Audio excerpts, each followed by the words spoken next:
understand what I did to deserve like this much disrespect and this much hurt. Like, love me. You can't respect me. I'm just like, I feel like I'm mourning. I'm not only mourning him, and like just mourning the person that he was, but mourning the family that we built, and I'm mourning the children that I thought I was going to have, and I'm mourning the mom I thought I was going to be.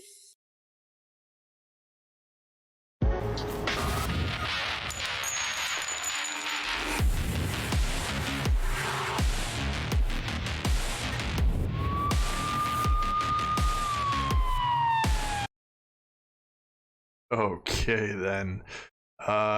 Listen, you can have all of those things in another relationship, but you know, marriage just doesn't work out sometimes, and I kind of wonder what exactly happened here with the disrespect. I get that these crying intros are a good way of drumming up emotional interest in the video, but it doesn't really provide a lot of insight. Let's be real. Either way, you know, mourning things that can happen again, I just don't get it, man. I just don't get it.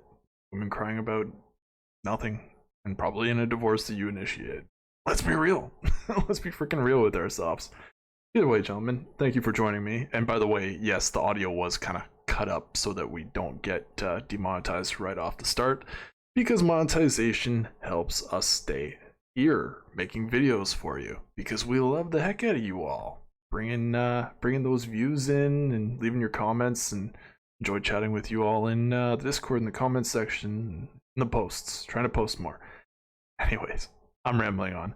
Let's get to the video. The video is on dating after divorce, unsurprisingly. Let's get it on. You know, the transition from being a wife to casually dating in this current world is tough. Like, kudos to anybody making that work. I care way too much to casually date. I love way too hard, way too fast to be in situationships. I cannot keep a roster. Like, I might be able to talk to 2 people at once, 3, but once I catch feelings for one of them, I have gone. I don't do multiple conversations. I don't know how to ghost people. I don't even understand the concept of ghosting people. Like, you can have a bad date, you know, have a bad date, and then just say, like, this isn't gonna work. I don't understand the whole just never talk to them again thing. Yeah, I don't know what's worse, being honest with them and being like, hey, this isn't gonna work out, or just moving on. I don't know. You leave down in the comment section them being vague about the date, actually saying something, or just ghosting. What hits you in the fifis more? Oh god. I wish I could retract that after saying it. I have more than enough pen pals in my life. This whole texting for life thing. I guess you know what? I think probably one of the best things about casually dating is that, yeah, get to the seeing somebody as soon as possible. You can't negotiate attraction via text message. You have to see who you are, and that's what sets you apart. sometimes you stumble upon a person who makes a fantastic friend that you just maybe don't have the potential for right now, right?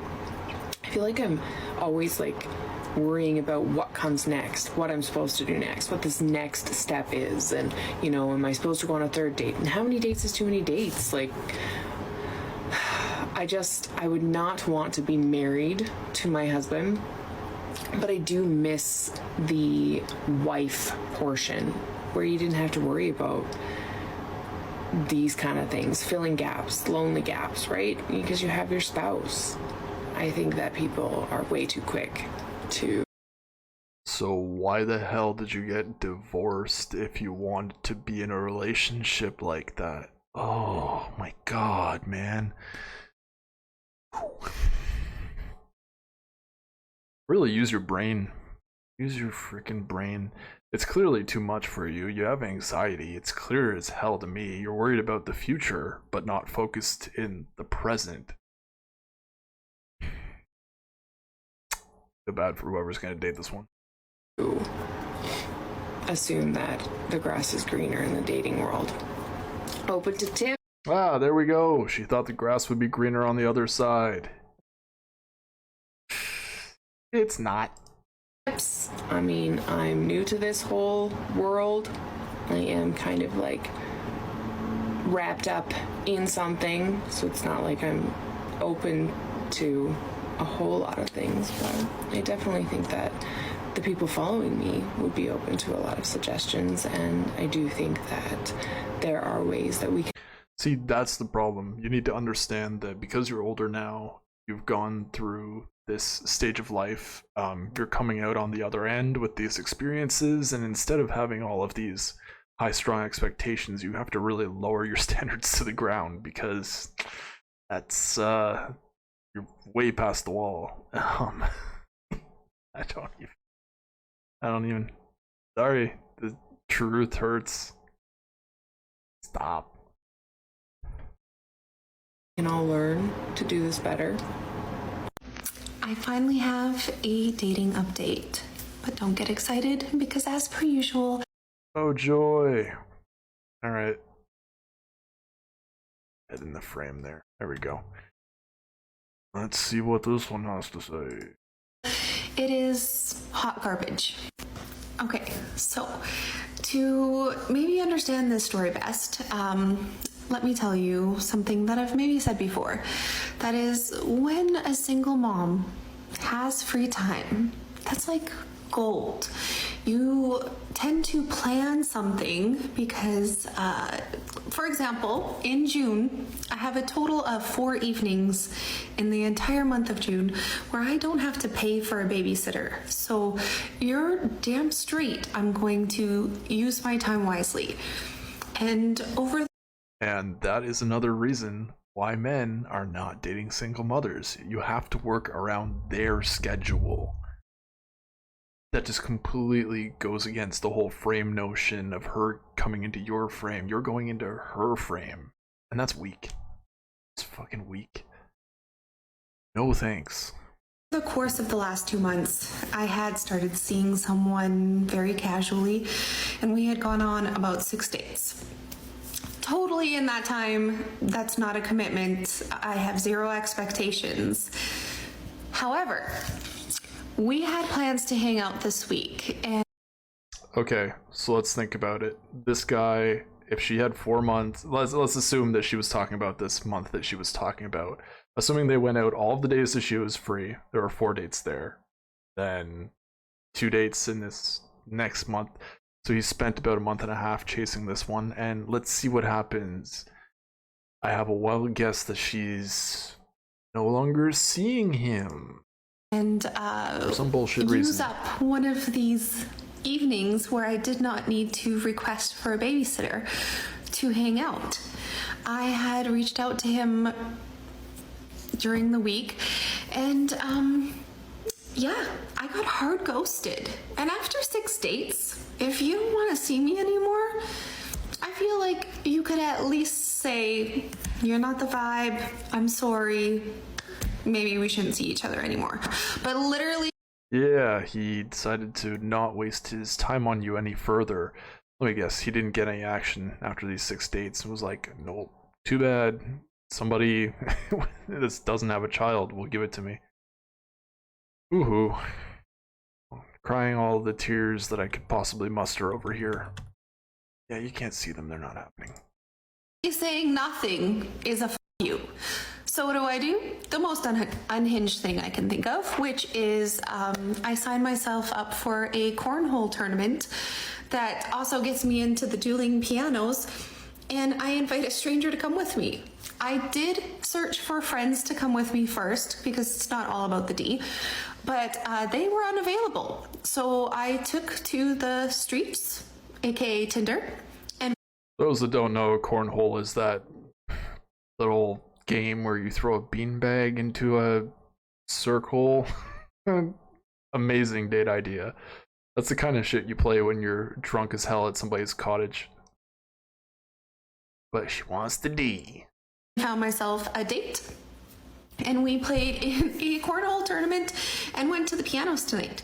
Now, I will say, great sport for, going on the fly and attempting these things. And I always look for someone who is a yes person because that is important to me. And I didn't want to have the FOMO of feeling like I didn't use my time wisely. So I did get to do the things. Not much else to be said there, but to the guy who ghosted me, fuck you. Just a friendly fuck you. And see you later. Yeah, that was really friendly. I could feel the friendliness through the screen, grating at my eyes. I have a feeling like this woman's gonna be single for quite a while. I just don't get it, you know? If single mothers can't pony up to pay for their babysitter with the money that they got from alimony, from child support, no kidding, they're gonna have a crappy dating life. You know, for all of those that do have kids that are watching my videos, which I'm sure there are a few of you, I'm sure you can say how inexpensive it is. I'm sure maybe you have a neighbor that has a teenager who knows exactly what to do to care for children, and they'll do it for I would say pennies, but very, very little. Anyways, just have to be more resourceful if you're going to have a successful dating life, but I'm not concerned about that. I don't care. She's going to be, crapping on this guy who is just playing the same dating games that women are and being shamed for it. Double standards, right? Oh, those double standards. Almost had a Boston accent there. Alright, let's move on. Thanks for watching. Like if you enjoyed this video so it gets out to other people. Subscribe if you've seen a few of my videos and you dig it and you haven't already. I'm gonna leave it there. Always do your due diligence so you don't end up dating women after divorce. Bye for now.